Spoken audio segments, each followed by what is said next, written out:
অবশ্যই মিলবেন, সমস্যা নাই, কোনো সমস্যা নেই, এসব ব্যাপারে কোনো সমস্যা নেই।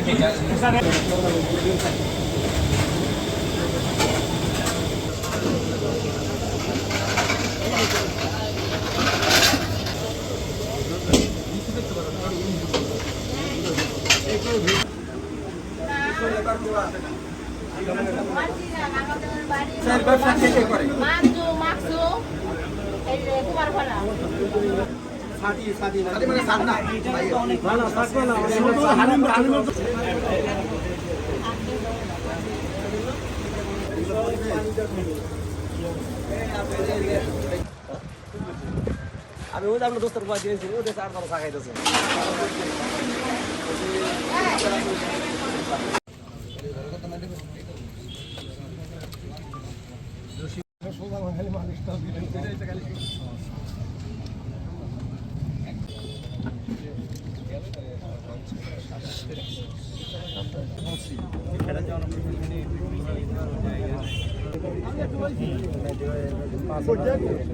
আপনারা জানেন যে ঢাকা শহরের মানুষজন বিশেষ করে সন্ধ্যার পরে এই পূর্বাচলে ঘুরতে আসে এবং তারা এখানে রেস্টুরেন্টগুলোতে খাওয়া দাওয়া করে। তো আমাদের ভোক্তা যারা রয়েছেন তাদের কাছ থেকে আমরা অভিযোগ পাচ্ছিলাম যে খাবারের মানের নিয়ে কিছুটা সংশয় রয়েছে, পরিষ্কার পরিচ্ছন্নতার অভাব রয়েছে।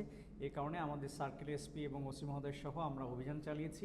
আমরা 3টা রেস্টুরেন্টে আজকে জরিমানা করেছি 15,000 টাকা এবং আগামীকাল থেকে আমরা ড্রাস্টিক মোডে বিশেষ করে আমাদের যে নীলা মার্কেট সহ পূর্বাচলে যতগুলো রেস্টুরেন্ট রয়েছে সবগুলোতে আমরা অভিযান শুরু করব আগামী